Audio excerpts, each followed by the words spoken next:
시각 특징주 만나보도록 하겠습니다. 먼저 첫 번째 특징주는 아모레퍼시픽입니다. 일단 오늘 9% 넘게 급락을 하고 있는데요.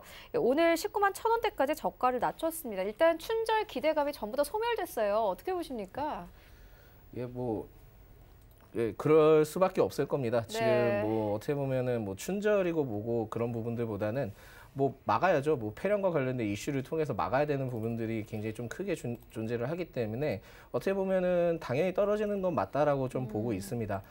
일전에 좀 기대감을 좀 세게 가져갔었죠. 세게 가져간 부분들이 있기는 했지만 여기에서 그 폐렴과 관련된 이슈를 통해서 어떻게 보면은 역학관계인 그 면세 화장품주들이 크게 하락을 했다 이제 보시면 될 것 같습니다. 다른 종목들 같은 경우, 다른 섹터들 같은 경우에는 분할 매수를 해서 박앤세일이다라는 말을 좀 하죠. 매수를 지금 해도 저가에서 좀 사가지고 끌어올릴 수 있는 부분들이 있겠다라는 얘기들을 많이 하는데 이러한 면세 화장품주, 특히 이제 대형 아모레퍼시픽 같은 경우에는 박앤세일이 아닙니다. 아울렛도 아니고요. 제가 봤을 땐 더 빠집니다. 더 빠질 거라고 좀 생각을 하고 있기 때문에 1차적으로 만약에 매수를 진행을 하신다 그러면은 비중을 어느 정도 좀 가져가시는 부분들을 좀 고려를 할 수는 있겠는데 그렇게 하는 것보다는 좀 5등분으로 좀 쪼개서 들어가시는 게 나을 수도 있습니다.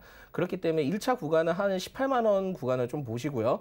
2차 구간은 만약에 더 하락을 했을 때는 17만 원대를 좀 보시고 좀 더 하락을 했을 때는 15만 원대까지는 좀 지켜보시면서 보셔야 될 겁니다. 그러한 부분들을 봤을 때는 3월 초까지는 2월 말까지는 좀 이렇게 흘러갈 가능성이 있습니다. 지금 현 구간에서 제가 봤을 때 18만 원 구간에서 계속 흘러갈 수 있는 부분들이 있을 거라고 저는 생각을 하거든요. 그렇기 때문에 좀 더 지켜보시면서 투자를 하셔도 되고요. 아니면 분할 매수를 통해서 1차 매수 구간을 한 18만 5천 원 부근, 2차 매수 구간을 한 17만 원 부근 이렇게 보시고 좀 더 분할적으로 가시면서 좀 비중을 쌓아가시는 부분들이 낫겠다라는 말씀을 드리겠습니다. 지금 이 구간에서 하락을 했을 경우에는 좀 더 재차 빠질 수 있는 부분들이 있을 겁니다. 제가 봤을 때는 1차 지지 구간까지는 18만 원 부근으로 좀 보고 있는데 그 부분까지 재차 어느 정도의 보합권을 하면서 모아갔다가 다시 출발할 수 있는 부분들이 있을 거라고 저는 생각을 하고 있거든요. 그 전에 이슈가 빨리 끝나서 재차 다시 상승을 하는 게 좋겠죠. 그러나 지금 현재는 좋지 않습니다. 절대 박앤세일이 아니고요. 아울렛도 아니라는 부분들은 말씀을 드리면서 아모레퍼시픽은 좀 더 분할 매수를 통해서 어느 정도의 좀 깊은 구간을 가져가면서 매수 구간을 타이밍을 가져가시는 게 좋겠다라는 말씀을 드리겠습니다. 네, 그런데 아모레퍼시픽도 빠지지만 일단 오늘 중국 소비주가 전체적으로 빠지고 있습니다. 면세점주 같은 경우에는 신세계는 9% 넘게 빠지고 있고 호텔신라도 거의 10% 가깝게 빠지고 있거든요. 중국 소비주 가지고 계신 분들은 좀 어떻게 대응을 해보면 좋을까요? 예, 지금 일전에 이게 구간마다 굉장히 좀 다를 수 있는데요. 작년 8월 때 이제 8월이나 10월 달에 매수를 하셨던 부분들은 좀 어떻게 보면 수익을 챙겨가시는 게 맞다라고 좀 생각을 하고 있거든요. 네. 그런 부분들을 좀 챙겨가시는 게 맞겠다 이제 보실 수 있겠고요. 비슷합니다. 웬만한 화장품주, 면세점주들이 비슷한데 어느 정도 수익권 이상이 됐으면 좀 매도를 하시는 전략으로 하시는 게 좋겠다라는 말씀을 드리겠습니다. 추후에 기회는 있어요. 충분히 기회는 있다라고 보실 수 있겠는데 만약에 현재 지금 구간에서 수익도 아니고 보합권이다 그렇다면은 좀 더 시간을 좀 지켜보셨다가 추후에 한 어느 정도의 폐렴 관련된 이슈가 사그라들었을 때 그때 좀 매수를 하는 부분들을 고려를 하시는 게 좋습니다. 지금은 수익을 갖고 계신 분들은 매도를 하시는 게 좋겠고요. 보합권이고 좀 마이너스 수익률을 가지고 계신 분들은 좀 어느 정도의 비중을 가지고 계셨다가 매수를 좀 더 진행을 하시면서 평단을 낮추시는 부분들을 좀 고려를 하시는 게 좋겠다라는 말씀을 드리겠습니다. 네, 알겠습니다. 이어서 다음 특징 만나보도록 하겠습니다. 바디텍 매드인데요. 오늘 상한가 바로 진입이 됐습니다. 일단 이 기업 같은 경우에는 중국에서 감염 진단 시약 시장을 과점하고 있는 것으로 알려져 있는 기업인데요. 윤여민 팀장님께서 어떻게 보십니까? 일단은 이 종목 같은 경우는 일단 바로 이제 상한가를 직행을 했죠. 아무래도 이제 말씀하셨던 것처럼 이제 중국에 특화된 체외 진단 전문 기업이라고 말씀드릴 수 있겠는데 사실 중국 같은 경우는 이제 2009년부터 이제 항생제 오남용 방지 정책을 좀 시행을 하고 있습니다. 이에 따라서 이제 감염 진단 시약이죠. 이제 CRP 어떤 시약을 좀 어떻게 보면 이제 검사하는 걸 좀 진단을 의무화했다 이렇게 말씀드릴 수 있겠는데요.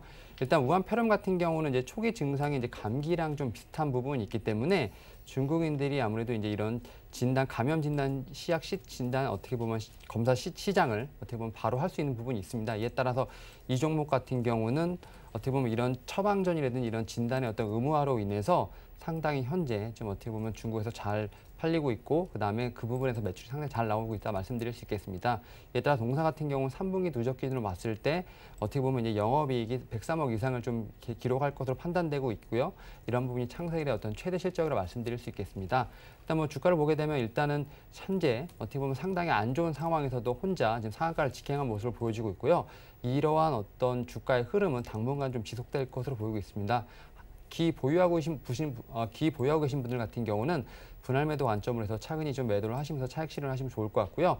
이제 신규로 진입하시고자 하는 분들 같은 경우는 지금 시점은 아니고요. 추후에 어떻게 보면 이 종목이 어떻게 보면 이제 실적이라든지 이런 부분 다시 모멘텀이 새로 나왔을 때 그때 한번 분할 매수 관점으로 한번 다시 한번 접근해 보는 걸 추천드리도록 하겠습니다.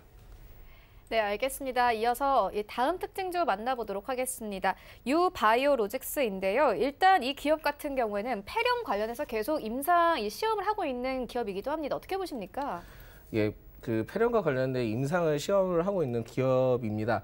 하지만은 뭐 아직까지는 뭐 그거에 대해서 상용화를 두고 있는 부분들은 아니고 좀 더 시간을 기다려야 되는 부분들이 있기는 한데 그 부분들보다는 여러 가지에 대한 모멘텀이 굉장히 있기 때문에 이 유바이오 로직스 같은 경우는 좀 더 주목을 해볼 수 있는 부분들이 있습니다.